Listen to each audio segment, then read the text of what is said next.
오늘은 고린도후서 9장 말씀을 같이 나누려고 합니다.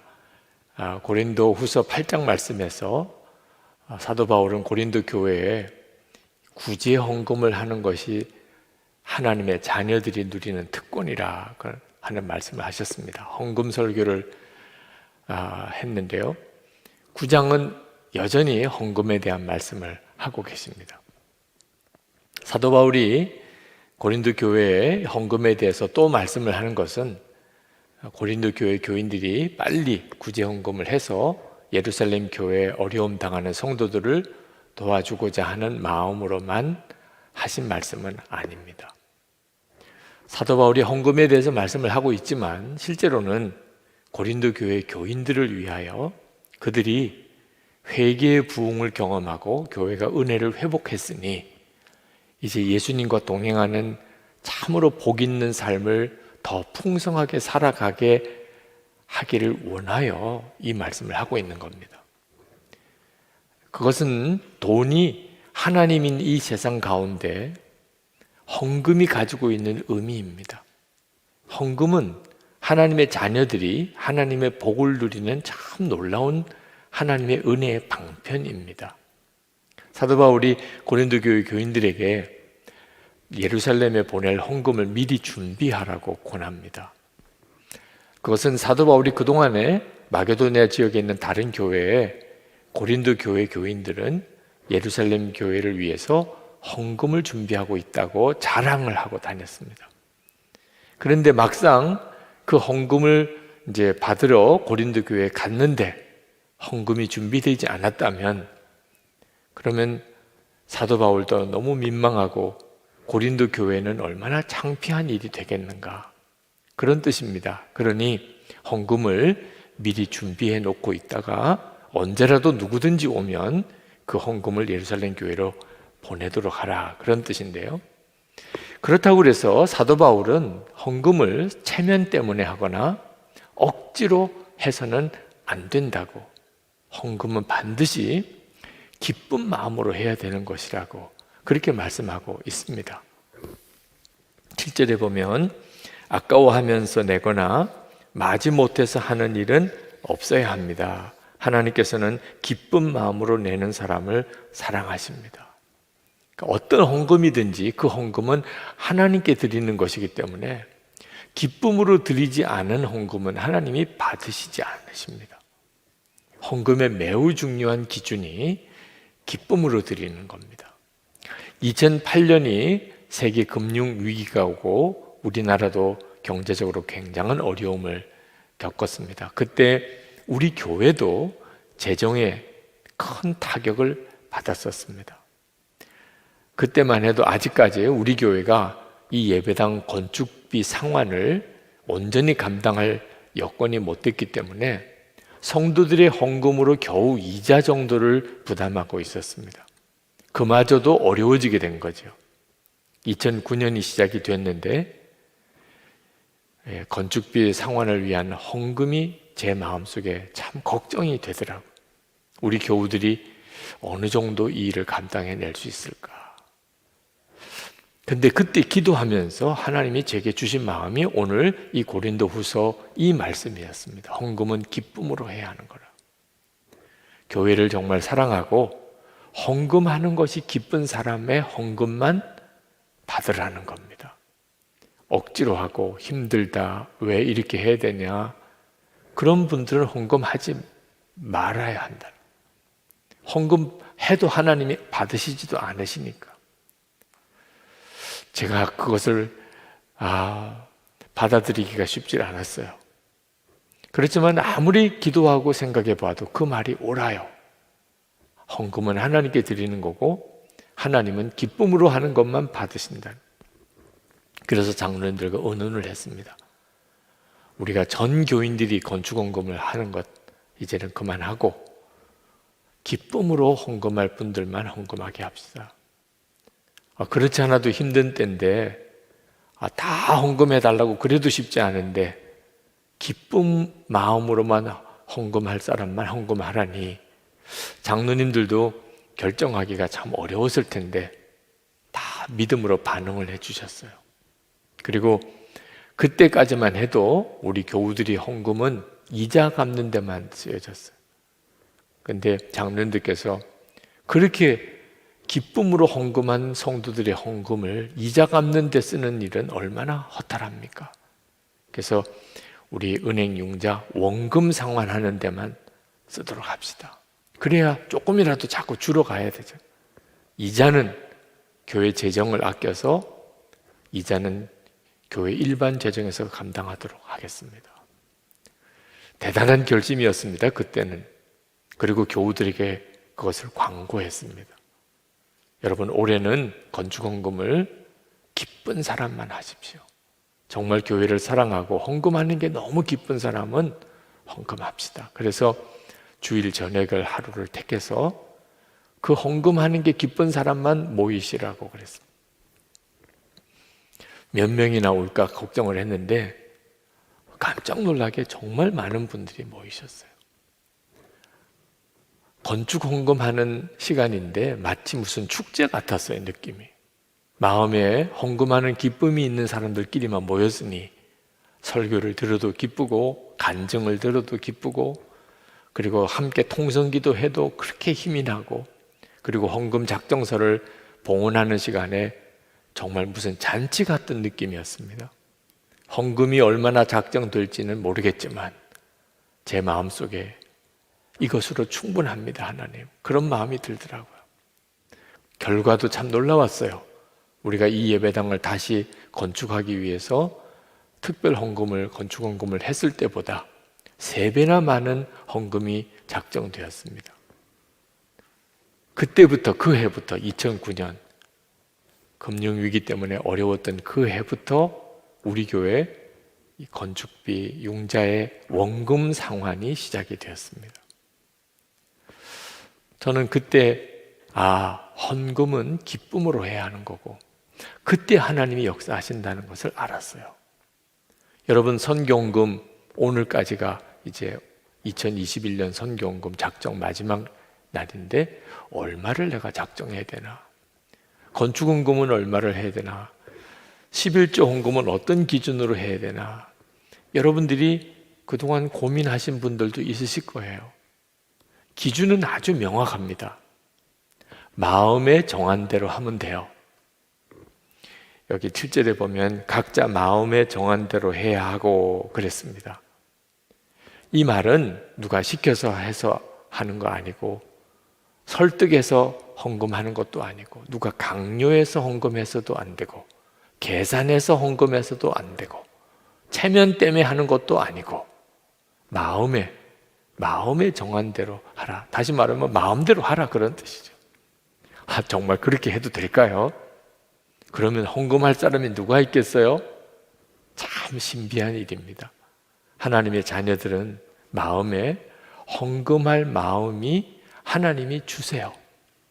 얼마 헌금하는 것까지 하나님이 다 가르쳐 주세요. 믿어지지 않죠? 빌립보서 2장 13절 말씀에 너희 안에서 행하시는 이는 하나님이시니 자기의 기쁘신 뜻을 위하여 너희에게 소원을 두고 행하게 하시나니. 하나님이 우리 안에 계셔서 하나님의 기뻐하시는 일을 위하여 우리 마음에 소원을 두고 행하게 하신다는 것. 그래서 여러분이 무슨 헌금을 하든지 하나님 얼마를 할까요?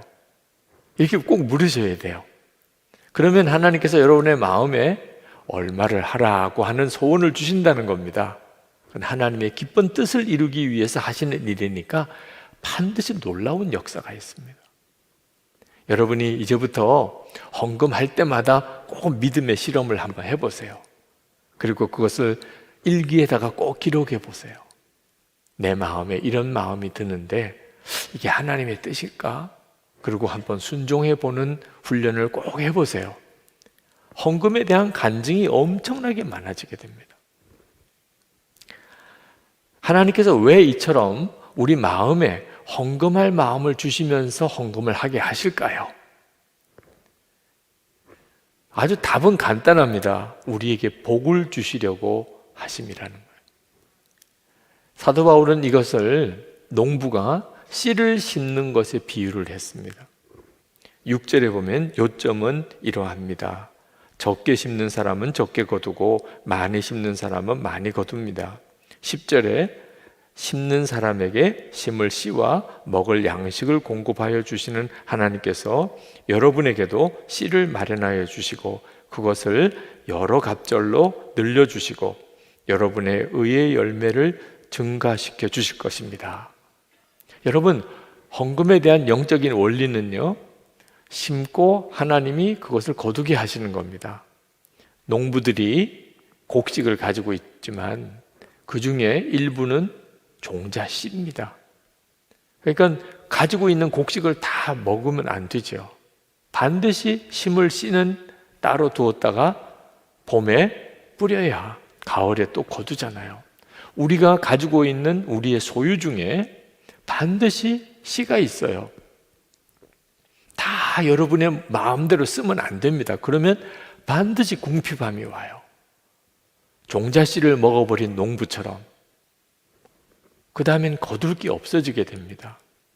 안타깝게도 많은 성도들이 이 점을 깊이 생각하지 않습니다. 가지고 있다고 다 자기 것이라고만 생각해요. 심어야 될 씨가 있는 겁니다. 여러분이 가난한 사람에게 나누어주고 하나님께 헌금하는 일은 씨를 심는 것과 같다는 거예요. 바보 같은 사람은 아우 그거 다 먹어도 모자란데 그 바보 같은 생각을 하는 겁니다. 씨를 심는 것은 농부에게 있어서는 절대로 아깝지가 않습니다. 왜? 그것 때문에 가을에 30배, 60배, 100배로 거두니까요. 하나님이 우리에게 우리가 가지고 있는 것 중에 어떤 것은 씨라고 말씀하시는 것은 우리를 더 풍성하게 주시려고 하심이지 그것마저 뺏어 가시려고 함이 아니지 않습니까? 심는 것이 곧 거두는 거예요. 이틀 전에 금요 성령 집회 때 인도의 최수진 선교사님이 여기서 간증과 선교 보고를 하셨습니다. 그분은 제가 부산제일교회 담임 목사로 있을 때 여자 자매 청년이었는데 인도 선교, 네팔 선교를 마음에 품고 파송을 받았어요. 한 여자 자매를 인도로 선교사로 보내는 것은 참 위험하기도 한 일입니다. 그렇지만 본인이 너무 강한 확신을 가지고 있으니 파송할 수밖에 없었습니다. 그가 인도에 가서 인도의 한 청년을 만나서 결혼을 했습니다. 완전히 인도 사람이 된 거죠.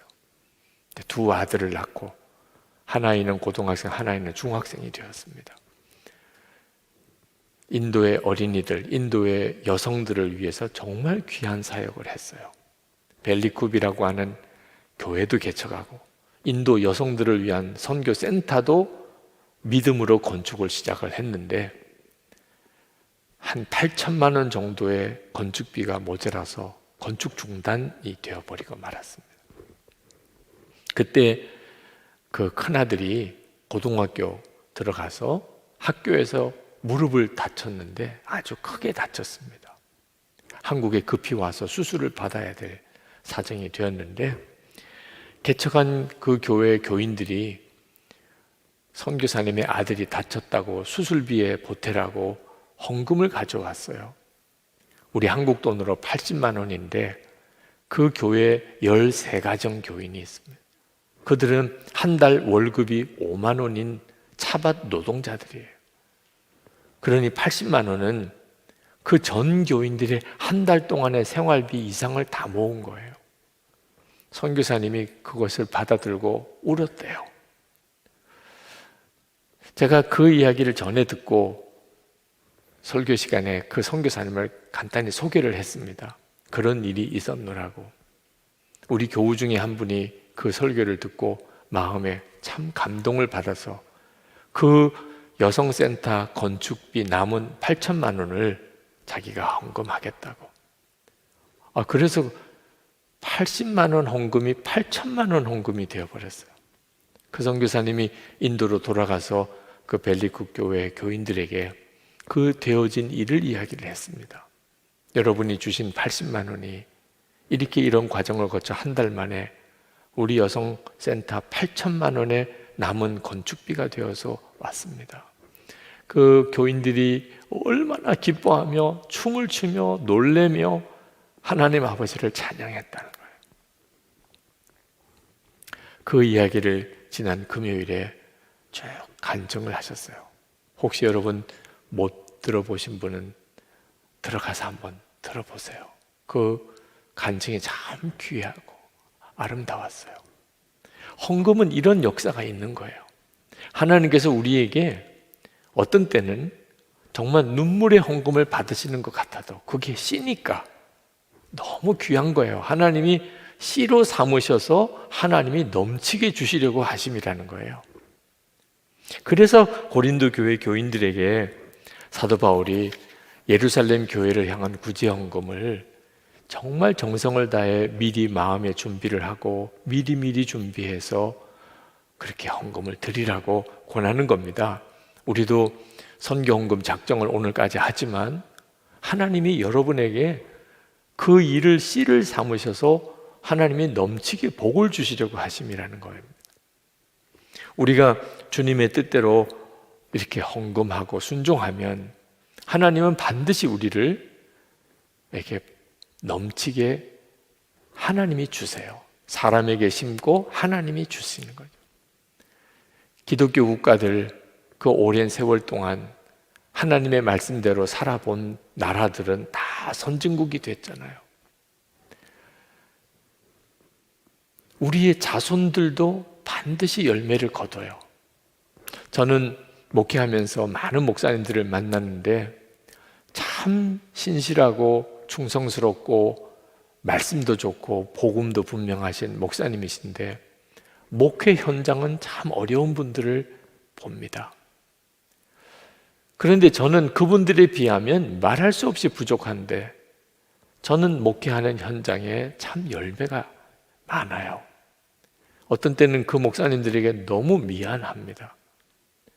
저는 개인적으로 왜 이런 일이 생기나 하고 생각하면서 6.25 때 순교하셨던 할아버님, 피난 시절에 피난 내려오셔서 그 어려운 때에 목회하느라고 고생을 많이 하시다가 그렇게 은퇴하고 돌아가신 저희 부친, 그분들의 심은 씨앗의 열매를 제가 거두는구나, 그런 생각을 합니다.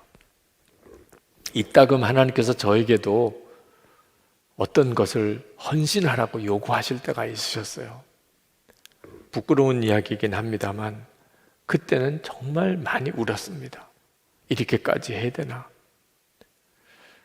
그런데 사실은 그것은 하나님께서 나에게 엄청나게 복을 주시려고 복의 씨를 심게 하는 것이었는데 그때는 그걸 깨닫지 못했기 때문에 힘들다, 그렇게 눈물도 흘렸던 참 부끄러운 저 자신인 것을 봅니다. 이제는 희생과 헌신이 요구될 때 깨달아요. 하나님 앞에 갔을 때 받을 상급이 크구나. 그래서 이제 조금 철이 든 것 같습니다. 여러분들도 한번 생각해 보세요.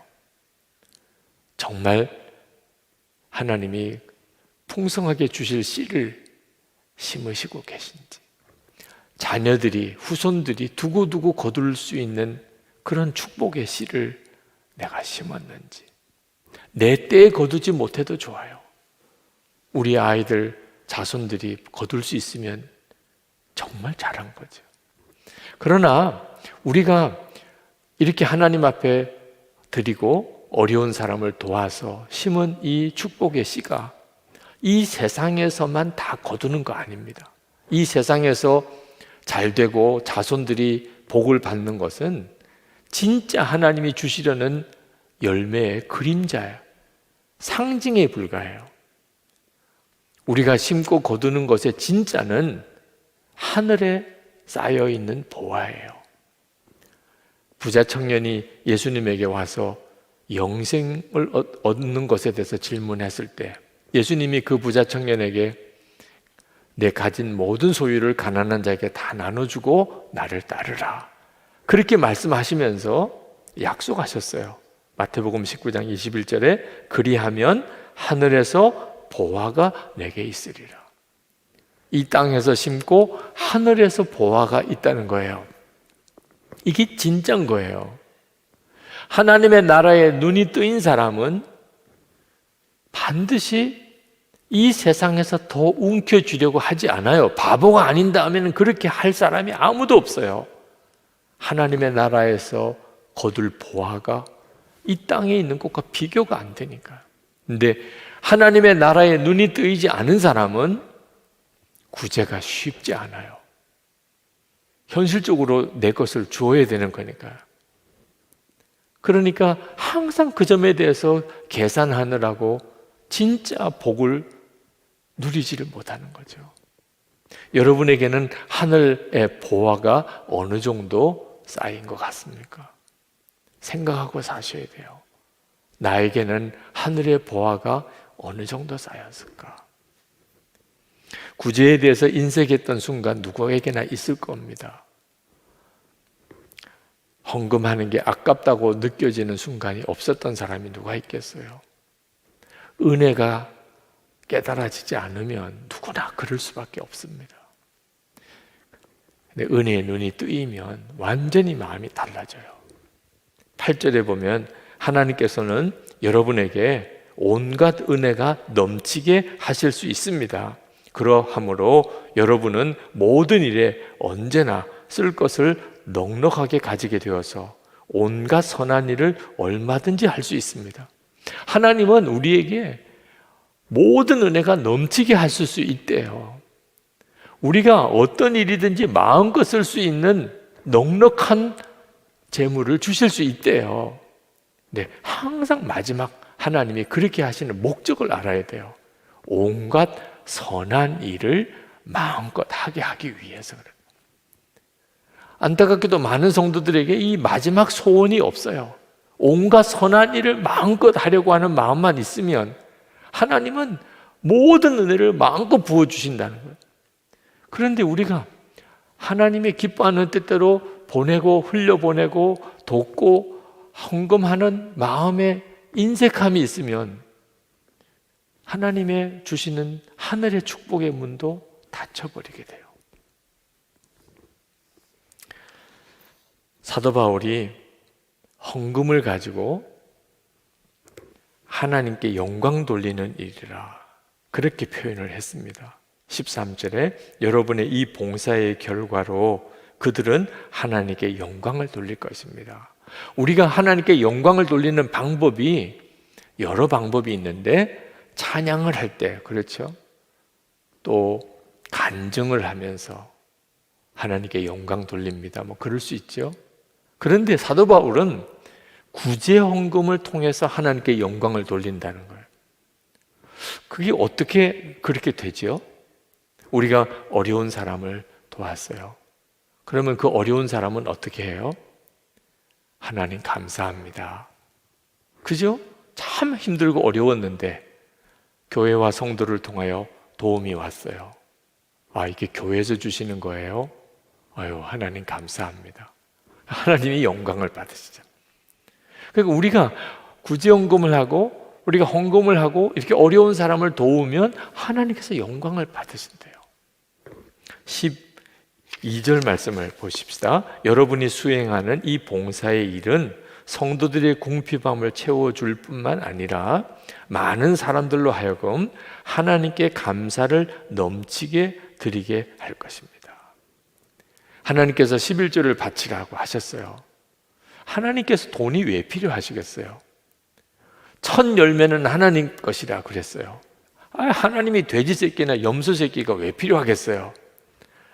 100% 우리들을 위해서 하라는 거예요. 하나님께서 11조 바치라, 감사헌금 드리라 다 그러지만 100% 우리를 위해서 하시는 거예요.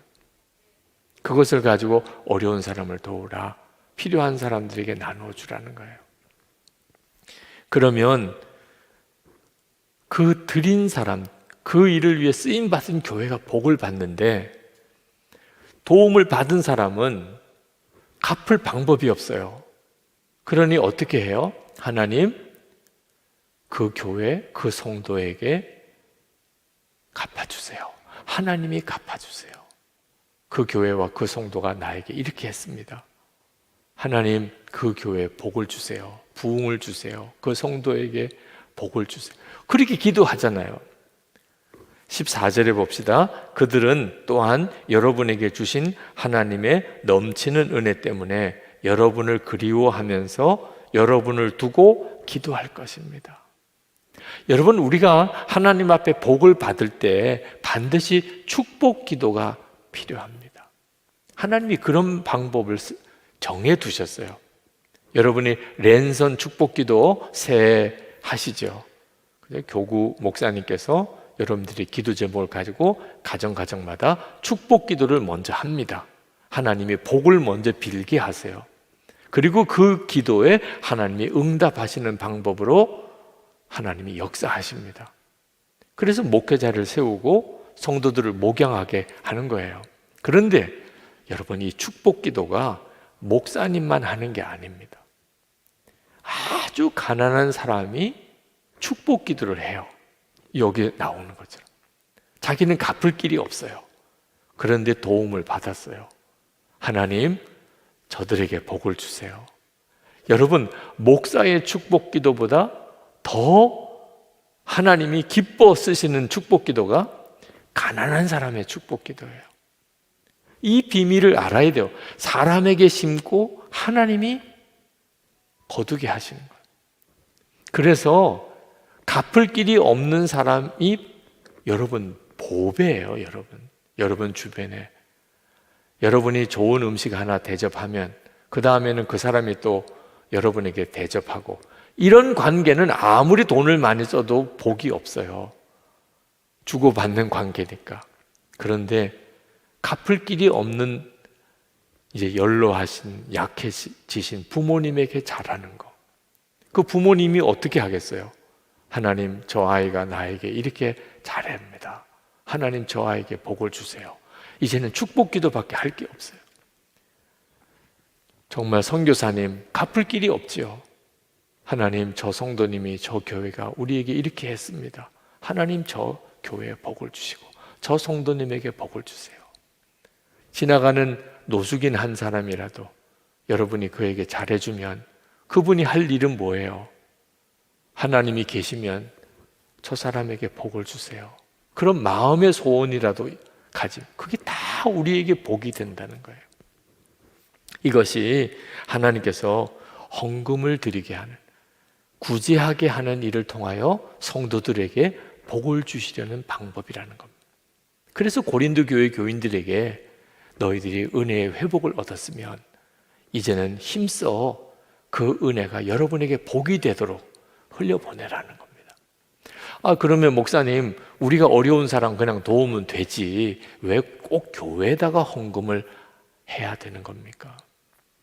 우리가 형편 따라서 어려운 사람을 직접 도울 수도 있어요. 그런데 거기에는 항상 이런 위험이 따릅니다. 도움을 받은 사람이 하나님께 감사하기보다 자기에게 직접 도와준 사람을 의지하게 되는 거예요. 저 사람이 나를 도와줬어. 그런데 교회를 통하여 도움이 가면 하나님이 하셨구나. 물론 누군가가 헌금을 했겠지만 하나님이 하셨구나. 그래서 하나님이 우리를 감추시고 하나님이 영광 받으시는 방법으로 교회를 통하여 구제하고 돕고 선교하게 하시는 거예요. 교회도 성도들의 헌금을 잘 써야 합니다. 성도들이 여러 제목으로 헌금한 것은 기본적으로 어려운 사람을, 어려운 교회를, 선교사님들과 사역자들을 도우라고 헌금이 된 거거든요. 왜 자꾸 퍼주기만 해요? 이런 말은 하나님의 복을 걷어차는 말입니다. 정말 조심할 일이에요. 퍼주기만 하는 게 아닙니다. 그건 다 씨예요. 그 다음에 거둘 것이 얼마나 엄청난지 몰라요. 우리도 모자라는데 그래서 사실 더 심어야 되는 거예요. 모자라는 이유가 뭐죠? 농부 같으면 무슨 일이 있어도 씨를 심고 거두려고 할 거예요. 여러분, 우리가 예수 믿고 받은 은혜가 엄청납니다. 그런데 하나님의 그 다음 계획이 있어요. 우리 속에서 생수의 강이 흘러나가는 겁니다. 우리 주변에 있는 모든 이들에게 우리를 통하여 생수의 강이 흘러가는 거예요. 이것이 바로 하나님이 우리를 축복하는 원리예요. 우리는 교회든지 개인이든지 다 하나님의 축복의 통로일 뿐입니다. 우리가 사람들에게, 어려운 사람에게 문이 열리면 열릴수록 하늘 문은 더욱 열려요. 사람들에게 문이 닫히면 하늘 문도 닫혀버려요. 사도 바울이 고린도 교인들에게 예루살렘 교회를 돕는 일을 위한 헌금을 말씀하면서 핵심은 헌금에 있지 않고 고린도 교회 교인들이 더 풍성한 삶을, 더 놀라운 은혜의 삶을 누리고 살도록 하려는 것에 있었어요. 오늘도 사랑하는 성도 여러분, 이제 우리 같이 기도할 때 하나님, 제가 복의 통로가 되기 원합니다. 하나님의 은혜의 통로로 쓰임 받기 원합니다. 제가 믿음이 있고 은혜의 눈이 열려서 부지런히 심는 자가 되고 이 땅에서도 누리고 하늘나라의 보화가 있게 해 주시옵소서. 여전히 한국교회 사회 여러 가지 비판의 대상이 되고 있습니다. 한국교회가 이렇게 사회적인 그런 무리를 일으키는 어떤 집단처럼 비춰지는 것은 꼭 코로나 때문만은 아닙니다. 이미 그 전에 그 문제는 상당히 오랜 기간 동안 진행이 됐습니다. 그 결정적인 원인은 한국교회 지도자들의 문제 때문이라고 저는 믿습니다. 그래서 목사로서 저 자신에 대해서 너무 애통한 마음이 듭니다. 그러나 여러분, 모든 것을 다 지도자 탓으로만 돌려서는 안 됩니다. 실제로 한국교회에 지도자를 세운 사람들이 한국교회 교인들 여러분들이십니다. 우리들이 예수님을 정말 바로 믿으면 바른 지도자를 세울 수 있고, 우리가 예수님을 바로 믿지 못하면 바른 지도자를 세울 수가 없게 됩니다. 우리들 모두의 문제이기도 한 거죠. 사도 바울이 고린도 교회를 세우고 고린도 교회를 위해서 그렇게 안타깝게 염려하며 기도했던 제목이 있는데, 그 교회를 세웠다는 말은 예수님의 신부를 단장시켜 준비시켰다는 뜻입니다. 교회와 예수님은 이제 혼인 잔치에 들어가게 되는 관계죠. 그런데 이 교회가 마치 에덴 동산에서 아담과 하와가 뱀의 유혹을 받고 타락한 것처럼 교회도 그렇게 타락할 가능성이 많기 때문에 고린도 교회가 영적으로 타락하지 않도록 그렇게 기도하고 염려했었던 것이었다고 했습니다. 근데 그런 우려하는 일이 일어난 겁니다. 율법에 정통하다고 하는 율법주의자들이 고린도 교회에 들어왔습니다. 그들은 사도 바울이 전하지 않은 예수, 자기들이 만들어낸 예수, 사도 바울이 전한 것과 다른 복음을 전했습니다. 문제는 그들을 덜컥 영적 지도자로 고린도 교회 교인들이 받아들인 겁니다. 사도 바울은 이 일로 인해서 통탄합니다. 4절에 보면 우리가 전하지 않은 다른 예수를 전해도 잘도 용납합니다. 우리에게서 받지 아니한 다른 영을 잘도 받아들이고 다른 복음을 잘도 받아들입니다. 사도 바울은 고린도에서 사역하는 동안에 매사에 조심했습니다. 고린도 교인들에게 영적인 어떤 잘못이 그 교회 안에 세워질까 봐 오직 예수님만 드러내기를 원해서 사도 바울은 너무나 겸손하게 고린도 교인들을 섬겼습니다. 심지어는 고린도 교회로부터 사례도 받지 않았습니다. 혹시 그것이 부담이 되어서 고린도 교회 교인들이 바른 믿음을 갖는데 걸림이 될까 봐. 그래서 스스로 일을 해서 그래서 사도 바울의 자신의 생활비를 충당하고 모자라면 마게도냐에 있는 교회로부터 헌금을 받아서 살았지 고린도 교인들에게는 부담을 주지 않았습니다. 그런데 고린도 교회에 들어온 거짓 교사들이 사도 바울이 그렇게 한 것을 오히려 왜곡해서 사도 바울이 고린도 교회는 사랑하지 않았기 때문에 고린도 교회로부터는 사례를 받지 않은 거다. 이런 형태로 말도 안 되는 비난을 했다는 겁니다. 사도 바울이 고린도 교인들에게 단도직입적으로 말합니다. 13절에 이런 사람들은 거짓 사도요 속이는 일꾼들이요 그리스도의 사도로 가장하는 자들입니다. 말도 안 되는 거짓말이니까. 정말 그들이 성령의 사람이라면 그럴 리가 없으니까. 그러면서 사도 바울은 사탄도 빛의 천사들처럼 그렇게 가장할 수 있다. 14절에 그러나 놀랄 것은 없습니다. 사탄도 빛의 천사로 가장합니다. 라고 말을 했습니다. 사탄의 일꾼들이 의의 일꾼처럼 그렇게 꾸미고 가장하는 일이 실제로 지금 우리 교회들 안에도 일어납니다. 교회 안에 실제로는 마귀의 종로로 다는 사람들이 있다는 겁니다. 교회로서는 이보다도 더 두려운 일이 없죠. 자, 그렇다면 도대체 누가 주님의 종이고 누가 마귀의 종인 것을 구별하느냐, 어떤 기준으로 그걸 구별해야 되느냐 하는 문제가 생기잖아요. 사실 어려운 일이 아닙니다. 너무나 분명하게 대조가 되기 때문입니다. 고린도 교회에 들어온 이 거짓 교사들의 특징이 있었는데 그것은 그들을 자신을 그렇게 자랑하고 드러낸 겁니다. 우리가 어디 출신인지 아느냐, 우리 혈통이 어떤지 아느냐, 우리가 어디서 누구로부터 배웠는지 아느냐, 우리가 성경을 얼마나 많이 아는지 아느냐.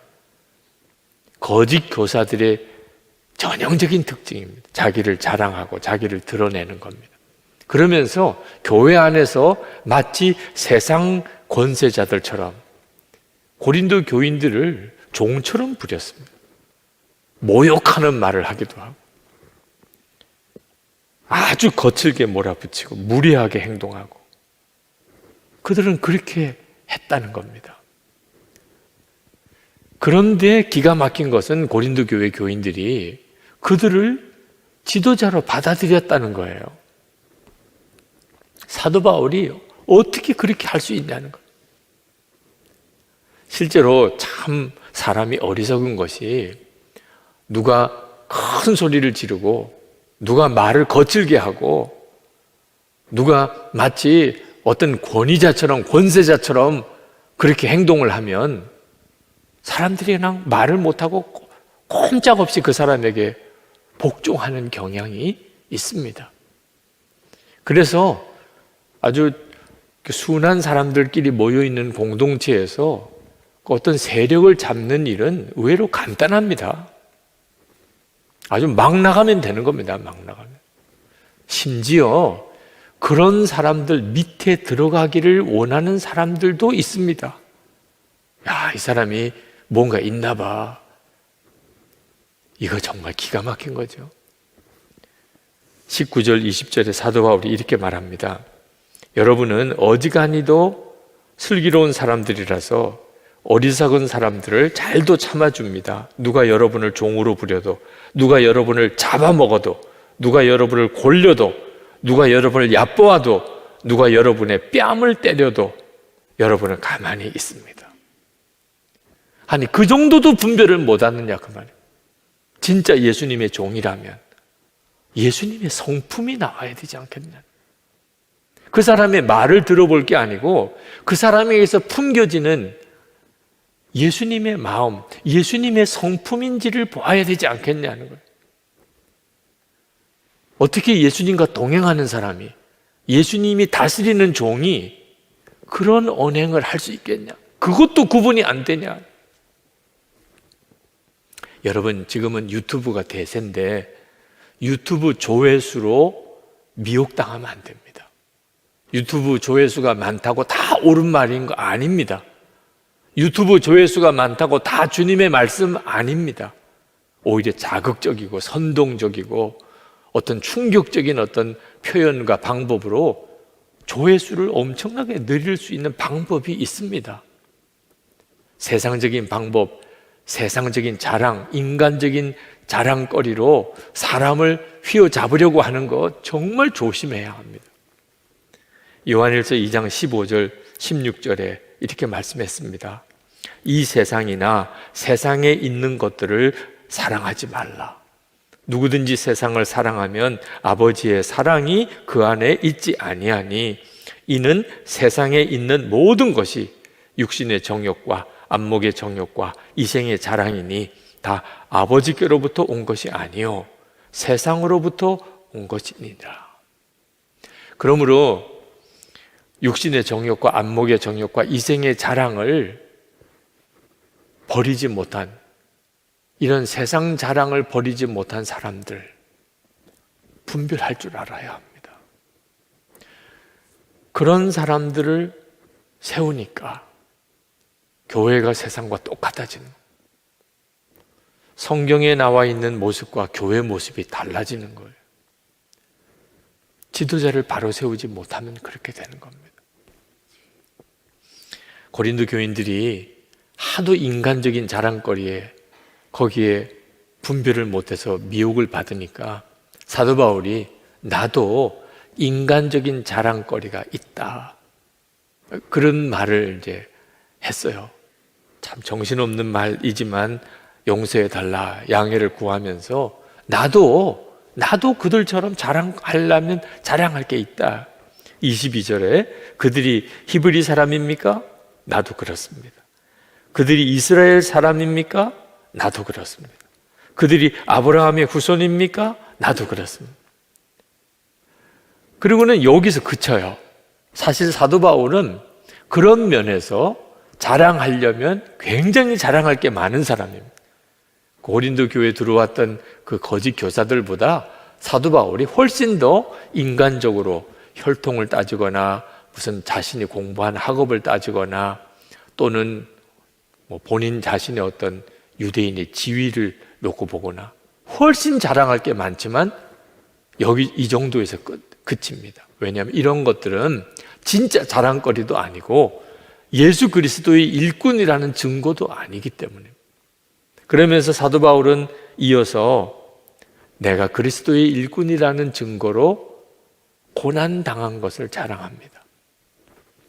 23절, 그들이 그리스도의 일꾼입니까? 내가 정신 나간 사람 같이 말합니다마는 나는 더욱 그렇습니다. 나는 수고도 더 많이 하고 감옥살이도 더 많이 하고 매도 더 많이 맞고 여러 번 죽을 뻔하였습니다. 진짜 예수 그리스도의 일꾼이라면 그가 공부를 많이 했다거나 인물이 좋다거나 집안이 좋다거나 뭐 성경을 많이 한다거나 정말 뭐 말씀을 잘 전한다거나 그게 중요한 게 아니고 예수 그리스도를 위한 고난당한 증거가 있냐는 것. 사도 바울은 40에 하나 모자라는 매를 5번이나 맞았다. 3번 채찍에 맞았고 1번 돌로 맞았고 3번 파손을 당했고 밤낮 꼬박 하루를 망망한 바다를 떠다녔고 강물의 위험, 강도의 위험, 동족의 위험, 이방 사람의 위험, 도시의 위험, 광야의 위험, 바다의 위험, 거짓 형제의 위험을 당하였다고 그랬습니다.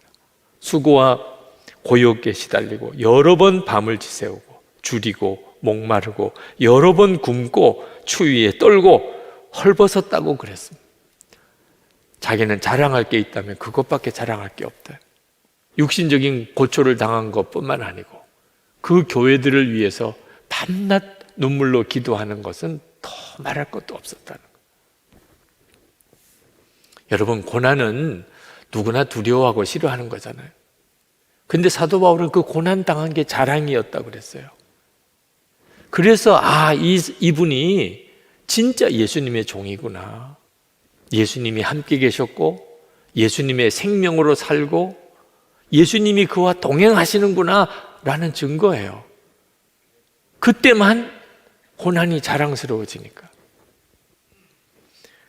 하나님의 나라의 소망, 이게 분명한 사람만이 고난을 기뻐하고 자랑하게 되니까요. 예수님께서 마태복음 5장에서 말씀하셨습니다. 10절부터 12절까지. 의를 위하여 박해를 받은 자는 복이 있나니 천국이 그들의 것입니다. 나로 말미암아 너희를 욕하고 박해하고 거짓으로 너희를 거슬러 모든 악한 말을 할 때에는 너희에게 복이 있나니 기뻐하고 즐거워하라. 하늘에서 너희의 상이 큼이라. 너희 전에 있던 선지자들도 이같이 박해하였느니라. 한국교회에 자랑스러운 목사님들이 많으세요. 그 중에 한 분이 신석구 목사님이라는 분입니다. 일제시대 때 3.1 우리 독립선언 33인 중에 한 분입니다. 신사참배를 반대해서 일제시대 때 늘 감옥살이를 많이 했습니다. 해방도 감옥에서 맞이했어요. 6.25 전쟁 때 공산주의를 반대하다가 결국 1950년 10월에 공산당에게 순교당했습니다. 근데 이 신석구 목사님을 전도하고 목사가 되게 한 분이 있는데 정춘수 목사라는 분이에요. 같은 고향 친구입니다. 먼저 예수 믿고 전도사로서 사역하다가 고향 친구 신석구를 전도하고 예수 믿고 목사 되게 한 사람이에요. 이 정춘수 목사는 그때 당시에 한국에 있는 목사님들 중에 가장 앞선 사람입니다. 말씀도 잘 전했고 똑똑하고 그리고 감리교회 감독까지 지내신 분이에요. 가장 잘 나가시는 분이었죠. 그런데 한 번은 일본 일제에 반대하다가 감옥에 갔다 온 적이 있습니다. 근데 그 감옥에서 나오고 난 다음에 이분이 확 바뀌었어요. 아주 친일파 목사가 됐습니다. 아마 본인이 생각하기에는 자기가 앞으로 이런 고난을 당하지 않고 그래도 뭔가 성공하려면 일본 편에 붙어야 되겠다, 이런 판단을 했던 모양입니다. 그가 감독이 된 다음에 한국 교회를 일본 교회에 다 편입시키는 작업을 했습니다. 감리교회 34교회를 폐쇄시키고 그 재산을 모아가지고 일본 군용기 3대를 나라에다가 일본에다가 갖다 바치는 일을 앞장섰습니다. 일본어로 설교하라, 그런 지침이 내려온 것 어겼다고 목사들을 다 파직시켰습니다. 보통이 아니었어요. 신석구 목사님이 친구인데, 고향 친구인데, 그리고 자기도 전도했고 목사 되게 한 사람인데 너무 마음이 안타까운 거예요. 3.1 독립선언서를 기초한 민족 대표 33분 중에 한 사람입니다. 정춘수 목사도. 그랬던 사람이 어떻게 저렇게 바뀌냐. 그래서 그 옛날 가족들에게 고기 한 번 사다 먹여본 적이 없는 이분이 소고기 2근을 사다가 그 정춘수 목사를 찾아가요. 그리고 돌이키라고, 왜 이렇게 변절했냐고 싸늘한 반응을 했습니다. 그리고는 그때부터는 더 이상 만나지를 못했죠. 그렇게 우리나라는 해방이 됐습니다. 반민특위가 구성이 되고 정춘수 목사 끌려가서 거기서 조사를 받았습니다. 감리교단에서 그가 출교되고 천주교를 개종을 했어요. 감리교 목사고 감독이었던 분이 천주교를 개종을 해요.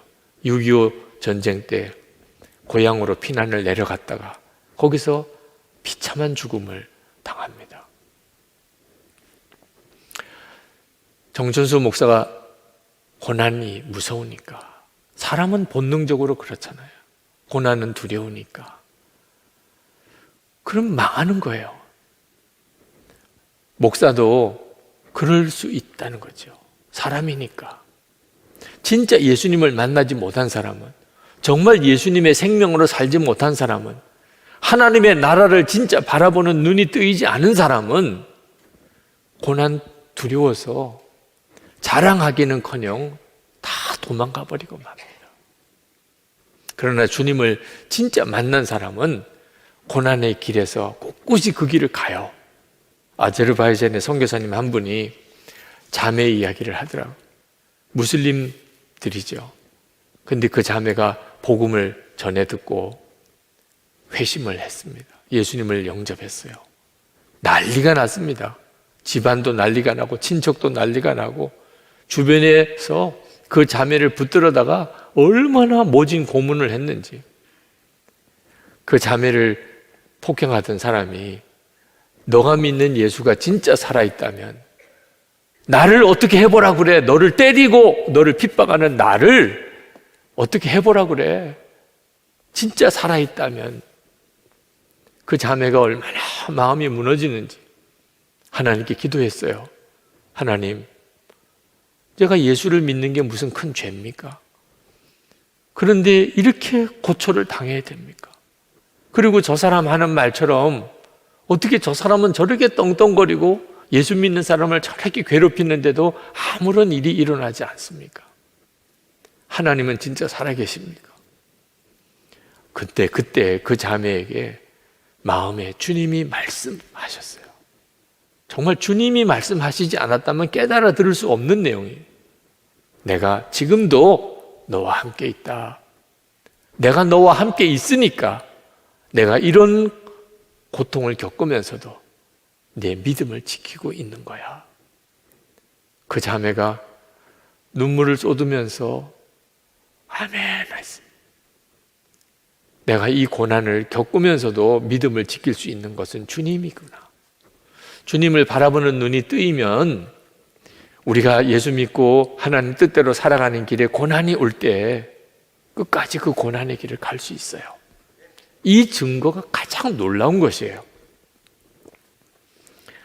그런데 사도 바울이 이렇게 자기가 당한 고난을 자랑하다가 갑자기 방향이 바뀝니다. 이제는 내 약점을 자랑하겠다고. 30절에 이렇게 말합니다. 꼭 자랑을 해야 한다고 하면 나는 내 약점들을 자랑하겠습니다. 그러면서 사도 바울은 아주 부끄러운 이야기를 하나 합니다. 자기로서는 다른 사람이 정말 몰랐으면 좋겠다는 이야기를 해요. 다마스쿠스 성에서 전도하다가 그 성의 왕의 총리가 자기를 붙잡으려고 했습니다. 붙잡으면 또 엄청난 고초를 당하죠. 그때 교인들이 이 사도 바울을 광주리에다가 담아서 성에 있는 창문에다가 매달아서 그 성 바깥으로 도망을 가게 해줬다. 그 이야기를 맨 마지막에 하고 있어요. 아니 얼마나 부끄럽고 초라한 이야기입니까? 사도 바울은 고난의 용사처럼 이야기를 했는데 아니 세상에 고난 당할까 봐 무서워서 그 광주리에 담겨서 창문 바깥으로 사람이 달아내려서 무슨 물건처럼 그렇게 도망을 가는 그런 초라한 자기 모습을 마지막에 이야기를 해요. 도대체 사도 바울은 왜 이 약한 자기 모습을 그렇게 고백하는 거죠? 사람들이 내가 고난당한 이야기를 들으면 나를 더 크게 볼까 봐. 야, 사도 바울 대단하신 분이야. 야, 그분은 진짜 믿음 좋은 분이야. 야, 사도 바울은 정말 위대한 지도자야. 사도 바울이 고난당한 이야기를 통하여 그게 자기 자랑, 자기 의가 될까 봐. 사람들이 그래서 자기를 더 지나치게 자기를 보게 될까 봐 그게 걱정이 되었던 거예요. 그래서 사도 바울은 아니 차라리 내가 정말 자랑을 해야 된다면 고난당한 것도 아니고 내 약점을 자랑하겠다. 사도 바울이 자기 약한 점을 자랑하겠다. 사람이 고난을 당한 것도 나중에 가서는 은근한 자랑으로 삼는 일이 많잖아요.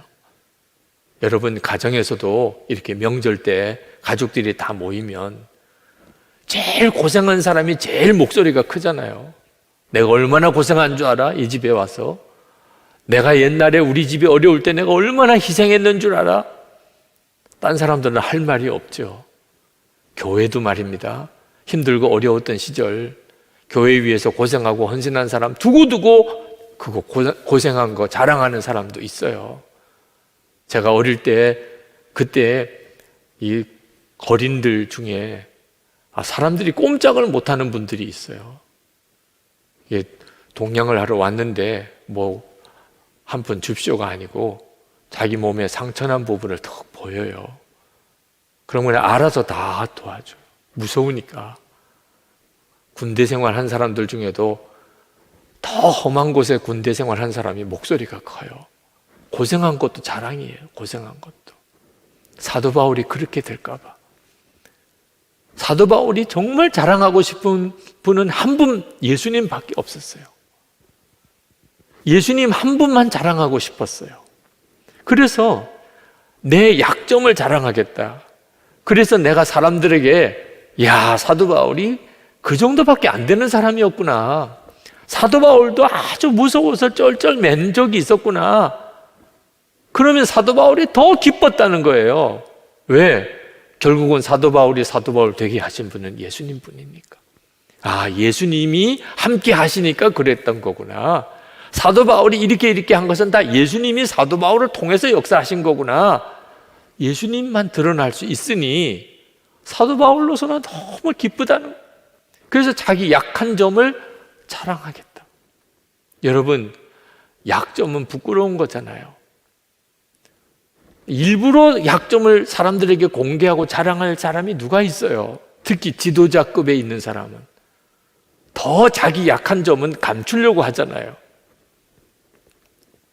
사도 바울은 그러지 않았어요. 자기 약점을 오히려 마지막에 아니야, 고난도 아니야, 나는 약점을 자랑할 거야. 그럴 수 있었던 것은 그가 진짜 예수님을 정말 바라보는 사람이었고 주님과 동행하는 사람이었고 예수님이 종이었기 때문에 그게 가능했던 일이에요. 여러분, 우리 한국 교회도 몇몇 지도자들만의 문제 아닙니다. 그런 지도자를 세울 수밖에 없었던 이유는 한국교회 교인들이 대부분 여전히 자기 자랑, 세상 자랑 거기에 매여 있기 때문이에요. 자기가 그런 게 좋으니까 그런 지도자를 뽑는 거예요. 만약에 우리가 고난도 두렵지 않습니다. 약점도 나는 더 이상 창피하지 않아요. 예수님만 드러날 수 있다면 나는 고난도 자랑하고 내 약점도 자랑할 거예요. 예수님과 진짜 한국교회 성도들이 동행하고 주님과 동행하고 주님으로 살고 주님을 계속 바라본다면 그런 사람이 지도자로 보이게 돼요. 인간적인 자랑, 세상 자랑, 자기 자랑에 많은 사람을 누가 지도자로 세우겠어요? 여러분, 사실 고난도 두렵지 않고 약점도 부끄럽지 않다면 이건 구원받은 거예요. 우리가 왜 괴로운가요? 고난당할까 봐 두렵고 내 약점 드러날까 봐 창피하고 그래서 전전긍긍하고 사는 거잖아요. 예수님이 얼마나 놀라우신 분인지 더 이상 고난도 두렵지 않아요. 약점은 오히려 자랑거리가 돼요. 예수님, 그분은 살아계신 분이시니까 이 믿음이 우리에게 필요한 거예요. 오늘 이 시간 여러분에게도 똑같아요. 이제 우리 같이 하나님 앞에 간절히 기도했으면 좋겠어요. 여러분, 한국교회를 위해서도 기도해 주시고 여러분 자신을 위해서도 기도해 주세요. 바른 지도자가 세워져야 되고 한국교회가 바로 서야 되는데 우리 한국교회 모든 성도들이 정말 예수님을 만나고 주님과 동행하고 예수님으로 살고 주님만 자랑하게 되면 그런 지도자가 나와요. 교회는 금방 회복돼요. 세상 성도들에 대한 인식, 교회에 대한 인식 한순간에 바뀌는 날이 옵니다. 주님, 제가 그렇게 되게 해주십시오. 사도 바울이 자랑했던 그 고난, 사도 바울의 자랑했던 그 약점, 저도 그런 담대한 믿음으로 그렇게 살게 해주십시오. 저를 통해서 하나님의 역사가 가정과 교회에 일어나게 해주십시오. 자, 이제 오늘로서 고린도후서 설교가 끝납니다. 오늘 마지막 13장 설교입니다. 이 고린도후서 13장 설교를 하면서 여러분에게 한 가지 질문을 하고 싶습니다. 성령께서 정말 여러분 안에 계신 것을 믿으시나요? 제가 담임 목회를 처음 시작하면서 그 집사님들을 제자 훈련할 때 어느 남자 집사님에게 질문을 드렸습니다. 집사님, 지금 집사님 안에 성령께서 계시지요? 저는 뭐 당연히 아멘 하실 줄 알았습니다. 집사면 당연히 믿는 내용이잖아요. 근데 그 집사님이 대답을 못 하시는 거예요. 그리고는 눈을 감고 가만히 계신데 찾으시는 것 같아요. 여기 계신가, 여기 계신가. 제가 참 우습기도 하고 뭐라고 대답하실까 궁금하기도 해서 기다렸어요. 무슨 대답을 하시나. 근데 한참 있다가 눈을 뜨시고는 하시는 이야기가 지금은 안 계신 것 같습니다. 그러시는 겁니다. 그 자리에 있던 다른 집사님들 다 웃으셨어요. 여러분들처럼. 참 말이 안 되는 대답을 하신 거죠. 근데 저는 이것이 지금 한국교회의 문제구나 하는 것을 딱 느꼈어요. 한국교회 많은 성도들이 머리로는 성령께서 마음에 계시다고 들어서 알지만 실제로는 믿어지지 않는 겁니다. 성령께서 정말 내 안에 계시다면 내가 이렇게 성경도 안 읽고 기도도 안 하고 은밀한 죄를 짓고 가정도 편안하지가 않고 직장생활도 힘들고 이렇게 살 수 있겠느냐는 겁니다. 정말 성령 하나님이 내 안에 계시다면 적어도 삶이 완전히 달라져야 맞지 않느냐 하는 거죠. 그러니 자신 있게 성령께서 지금 내 안에 계십니다. 이 대답을 못 하시는 거예요. 그래서 시작한 것이 예수님의 사람 제자 훈련입니다. 우리 성도들에게 성령께서 마음이 계신 거 하나는 분명하게 믿어지게 해드려야 되겠구나. 그래야 한국교회가 새로워지겠구나. 그래서 시작한 거거든요. 사도 바울이 고린도 후서를 쓴 이유도 고린도 교회 교인들이 삶이 무너지고 영적인 혼란에 빠진 상태에서 그 교회를 온전케 다시 세우시려고 성도들의 믿음을 다시 일으키시려고 쓰신 것이 고린도 후서예요.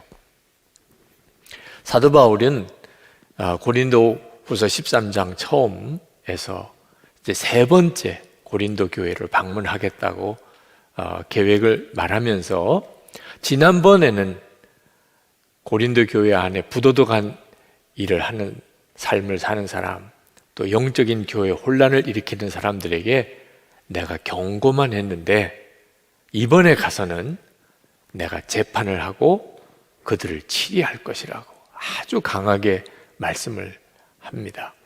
이유는 고린도 교회 교인들이 정말 사도 바울 안에 예수께서 계시면서 사도 바울에게 말씀하시는 증거가 뭔지를 물어왔기 때문이에요.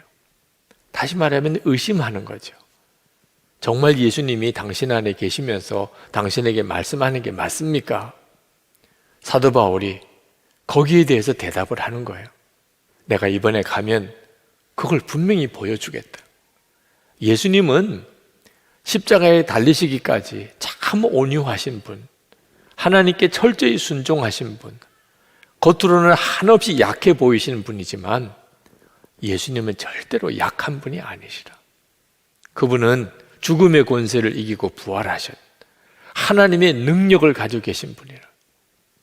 이제 고린도 교회에 다시 가서 여전히 부도덕한 삶을 살고 그리고 교회를 영적으로 혼란시키는 이들을 내가 분명하게 재판하고 치리할 것이라. 주님이 내 안에 계신 것을 여러분이 보게 될 것이라. 그 주님은 강하신 분이시라. 이제 그 말씀을 하고 계신 겁니다. 그런데 그러면서 사도 바울은 예수님께서 내 안에 계신 것을 묻지 말고 여러분 안에 계신 것을 확인하라. 그 말씀을 하세요. 고린도 교인들은 정말 사도 바울 안에 예수님이 계실까? 그게 궁금했습니다. 근데 사도 바울은 모든 예수 믿는 사람 안에는 예수님이 계시다. 그래, 여러분들 안에, 고린도 교회 교인 여러분들 안에도 예수님이 계시다. 왜 내 안에 계신 예수님이 계시냐 안 계시냐, 왜 그걸 묻느냐는, 여러분 안에 예수님이 계신 것을 스스로 확인하라. 우리가 너무나 잘 아는 고린도후서 13장 5절 말씀을 그래서 하시는 겁니다. 여러분은 자기가 믿음 안에 있는지를 스스로 시험해 보고 스스로 검증해 보십시오. 여러분은 예수 그리스도께서 여러분 안에 계시다는 것을 알지 못합니까? 모른다면 여러분은 실격자입니다. 여러분, 이 말씀은 지금 우리들도 동일하게 스스로 확인해야 하는 겁니다. 예수 그리스도께서 여러분 안에 계신 것을 스스로 시험하고 스스로 검증해 보라는. 예수님께서 자기 마음에 계시다는 사실을 정말 알아야 비로소 경건한 삶을 살게 됩니다. 저는 교회 안에서 하나님을 사랑하고 하나님의 은혜에 감사하다는 성도들을 보면서 전혀 하나님은 두려워하지 않는 것을 깨닫고 깜짝 놀랄 때가 있습니다. 예수님이 함께 계신 것을 실제로는 믿지 않을 때 그렇습니다. 말도 함부로 하고 행동도 함부로 하고 교회 안에서 분열을 일으키고 은밀한 죄를 짓고, 이런 일이 왜 일어납니까? 예수님께서 정말 마음에 계신 것을 믿어지지 않으니까. 십자가의 은혜는 너무 귀한 은혜고 하나님의 사랑은 참 많이 들었는데 두렵지가 않은 거예요. 여러분, 예배를 드려도, 봉사를 해도, 헌금을 많이 해도, 전도를 하고 선교를 나간다 하더라도 예수님께서 정말 내 안에 계시다는 것을 실제로 믿지 못하면 그 사람은 믿음의 실격자입니다. 다시 말하면 진짜 예수 믿는 사람은 아니라 그 말입니다. 고린도 교인들이 사도 바울이 정말 예수님의 음성을 들었을까? 그런 의심을 가졌습니다. 이유는 자기들이 듣지 못했으니까 그런 거예요. 자기들이 주님의 음성을 듣지 못하니까 사도 바울도 들었을까? 이렇게 의심이 되는 거예요. 예수를 믿으면 누구나 다 주님의 음성을 듣게 된다고 주님은 말씀하셨어요. 요한복음 10장 27절에 내 양은 내 음성을 들으며 나는 그들을 알며 그들은 나를 따르느니라. 고린도 교회 교인들이 다 예수님의 양이잖아요. 그러면 당연히 주님의 음성을 듣고 주님을 따르는 게 당연한 일이죠. 그런데 고린도 교회 교인들은 그 점에 대해서 스스로 확신이 없었어요.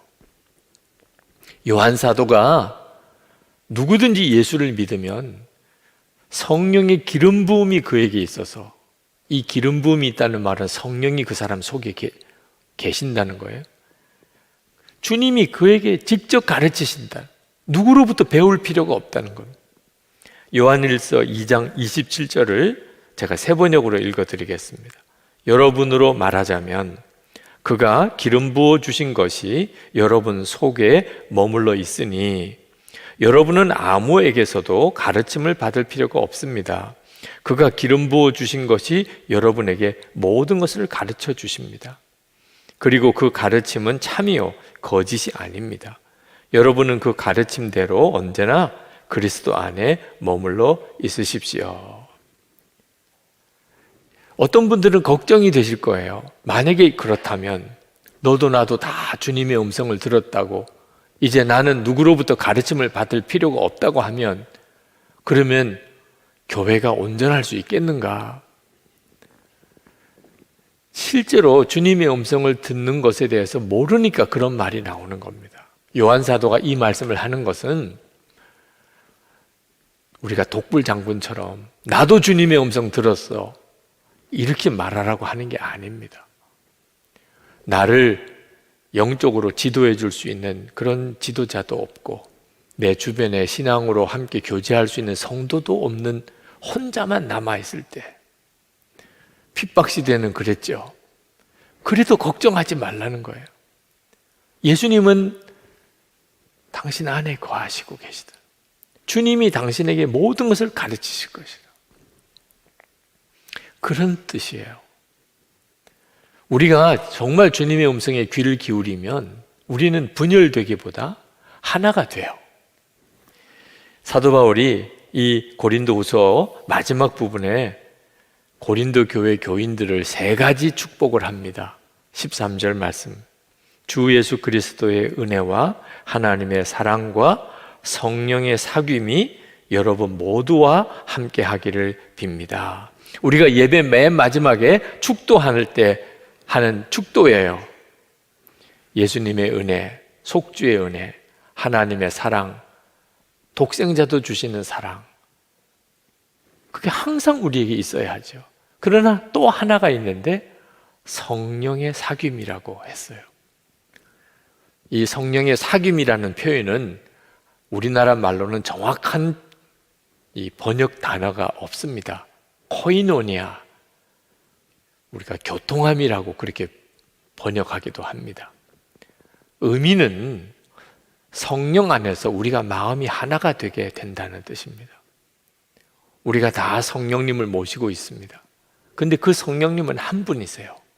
그러니까 성도들은 10명이 모이든 100명이 모이든 1000명이 모이든 그들이 다 성령님께 귀를 기울이면 마음이 하나 되는 기적이 일어난다는 거예요. 이게 바로 성령의 사귐, 성령의 교통하심이에요. 이런 은혜가 여러분에게 있기를 축복한 겁니다. 이것이 바로 교회의 기초예요.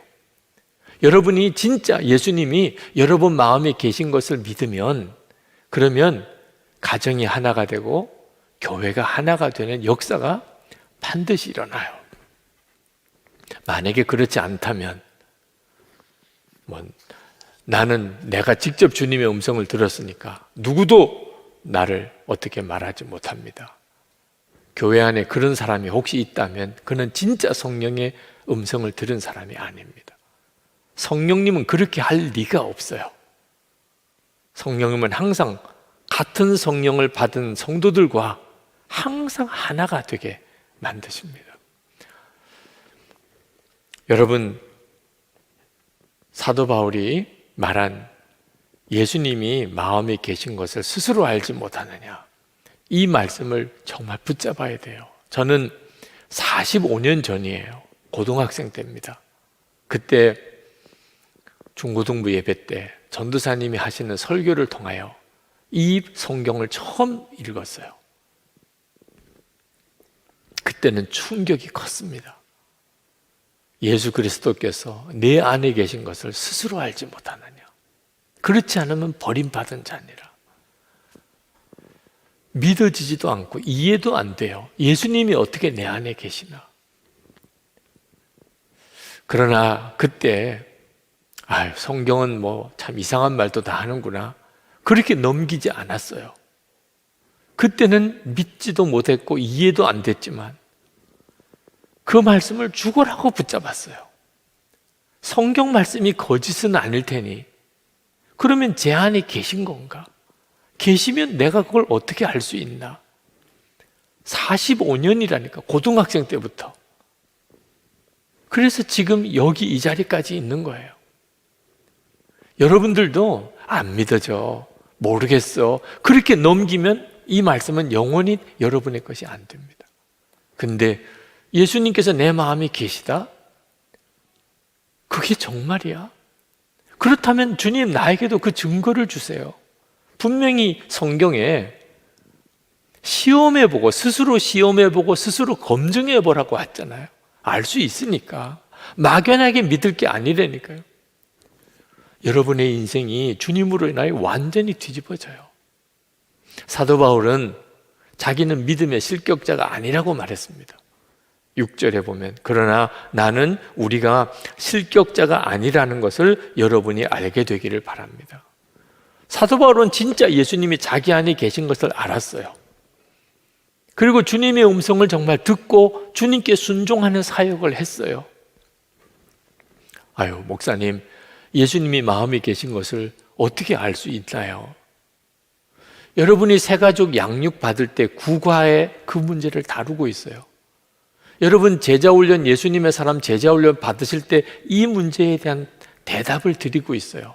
혹시 아직까지도 잘 모르시겠는 분, 예수님이 진짜 내 안에 계신 것을 스스로 확인할 수 있을까? 지금 이 시간에도 여러분이 확인할 수 있어요. 여러분, 예수님을 주님이라고 고백하고 믿어지면 이 성령께서 계신 증거예요.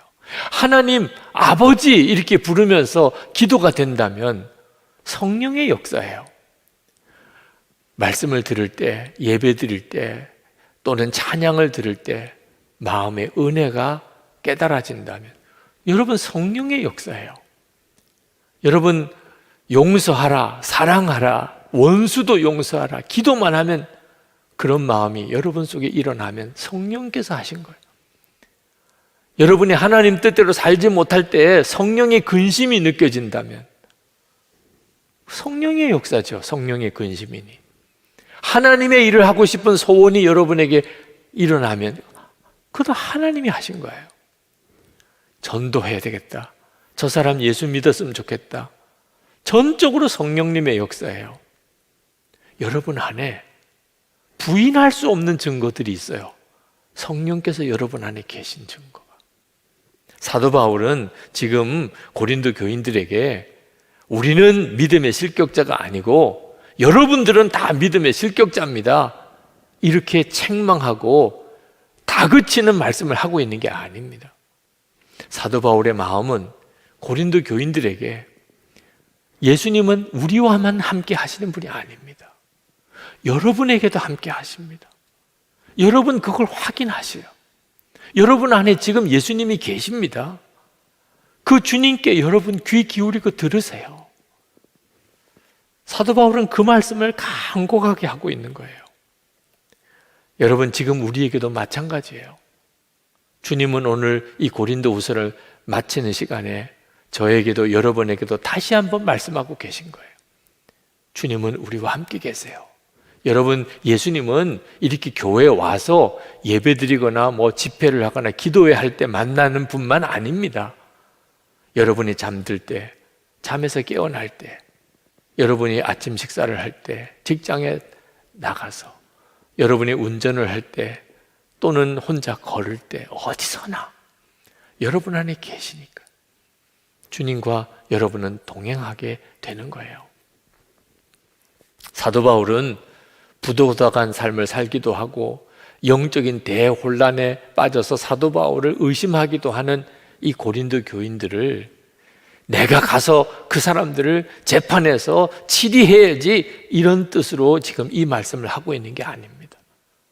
사도 바울이 정말 원하는 것은 지금 여러분 안에 계신 예수님께 여러분 귀 기울이세요. 그러면 예수님께서 여러분에게 깨닫게 하실 거예요. 회개해야 될 사람은 회개하게 하시고, 돌이켜야 될 사람은 돌이키게 하시고, 교회를 하나 되게 만드실 거예요. 그래서 내가 여러분에게 직접 갔을 때는 이제는 서로 얼굴 붉히지 말고 정말 뜨겁게 기쁨으로 서로 교제합시다.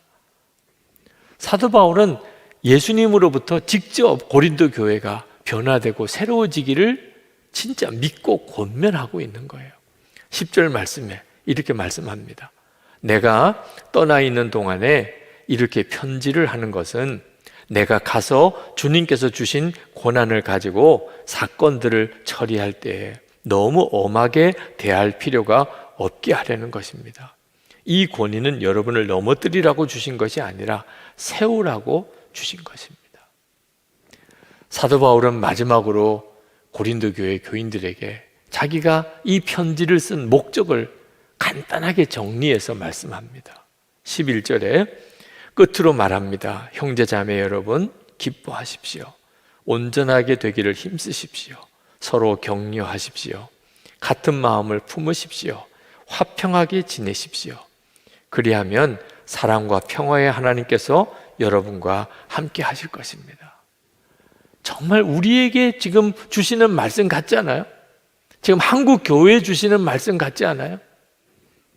사도 바울은 고린도 교회에게 여러분 기뻐하세요. 서로 온전하게 되기를 힘쓰세요. 서로 격려하세요. 같은 마음을 품으세요. 화평하게 지내세요. 우리도 또 그 말씀이 필요한데 어떻게 하면 그렇게 되지요? 예수님이 우리 안에 거하시는 것을 진짜 믿고 바라보게 되면, 그런 성도들끼리 모이면 당연히 그렇게 되는 거죠. 제가 큰 은혜도 도전도 받은 책 여러 권이 있지만 그 중에 하나가 인도의 길을 걷고 계신 예수라고 하는 책이 있습니다. 미국의 스탠리 존스 선교사님이 쓰신 거예요. 격동의 그 식민지 시대에 인도에 가서 90세 세상 떠날 때까지 그 인도에서 사역하셨던 분입니다. 1926년, 참 오래전이죠. 이 책을 썼어요.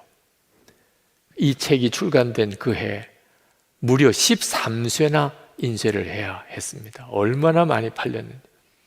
많은 선교사님과 신학자들의 삶을 완전히 뒤바꿔 놓은 책입니다. 스탠리 존스 선교사님이 인도로 가서 거기서 예수님을 전하려고 해보니까 예수님이 인도의 그 길을 걷고 계시더라고요. 예수님이 인도에 걷고, 성경에 있는 예수님만 전할 이유가 없었어요. 예수님은 이미 인도에 거기 오셨고 거기서 길을 걷고 계셨어요. 그래서 인도의 길을 걷고 계신 예수님이라고 하는 책을 쓴 거예요. 여러분, 지금 우리도 마찬가지예요. 우리는 예수님을 바라보는데 십자가의 예수님을 바라봅니다. 그렇지만 그 예수님은 그 당시 때 33년 동안이나 그들과 함께 사셨어요. 그리고 그들과 함께 먹고 그들과 함께 지내고, 그리고 말씀도 가르치시고 많은 병자도 고치시고 하셨어요. 지금 우리도 똑같아요. 우리가 바라보는 예수님은 십자가의 그 예수님이시지만 동일하게 우리와 함께 사시는 분이에요. 우리의 모든 일상에서 우리와 동행하시는 분이에요. 여러분이 여러분의 삶 속에, 여러분의 가정에, 여러분의 일터에서 여러분 안에 계시면서 여러분의 삶을 함께 걸으시는 예수님을 바라보아야 돼요. 카일 아이들만이라는 목사님이 팬인가 제자인가 라는 책을 쓰셨는데 그 책 속에서 이런 이야기를 하세요. 우리가 죽고 난 다음에 천국 가면 다윗이나 모세나 엘리야나 이런 성경의 영웅들을 찾아가서 너무 궁금하잖아요. 그때 어떤 일이 있었어요? 그때 정말 이런 일이 있었나요? 우리가 그분에게 찾아가서 물을 게 아니고 그분들이 우리를 찾아와서 물을 겁니다. 다윗이, 모세가, 엘리야가 우리에게 찾아와서 예수님을 모시고 사는 기분이 어땠어요? 아니, 예수님께서 정말 당신 안에 계시면서 힘들 때, 유혹이 올 때, 여러분이 병들었을 때 예수님께서 여러분에게 정말 붙들어 주시고 위로해 주시고 역사하셨어요? 어떤 일이 좀 있었는지 말 좀 해봐요. 여러분, 어떤 게 더 놀라울까요? 하늘에 계신 하나님을 바라보고 믿은 사람이 놀라워요? 예수님을 마음에 모시고 산 사람이 더 놀라워요? 우리가 더 놀라운 거거든요. 근데 여러분은 모세나 다윗이 물어보면 대답할 말이 준비되어 있어요? 예수님을 모시고 살았더니 이렇게 놀라웠습니다. 여러분에게 그 증거가 있어야 돼요. 심우임 목사님께서 마가복음으로 새벽기도 인도를 하셨는데 참 귀한 말씀을 잘 전해주셨어요. 그 목사님의 설교 중에 주목자 한 분이 세례 받으실 때 문답을 하셨던 이야기를 하셨습니다. 그 주목자분이 세례 간증문을 써오셨는데 처음에 이렇게 적혀 있더랍니다. 저는 요즘 행복합니다.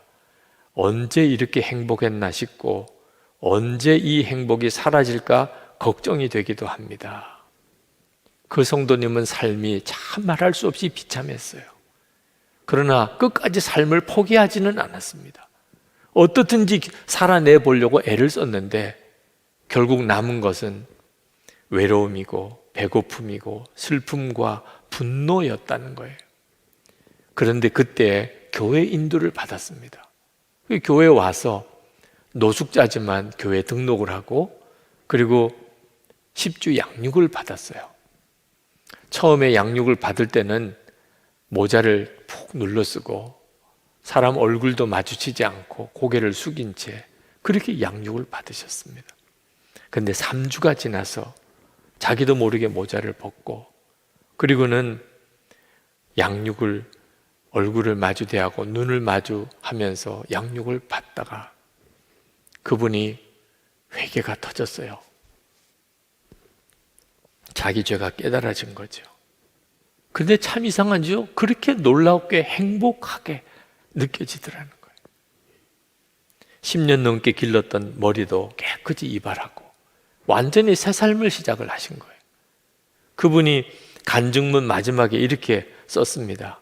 제 마음에 오신 예수님 때문에 제가 행복해진 것이 정말 신기합니다.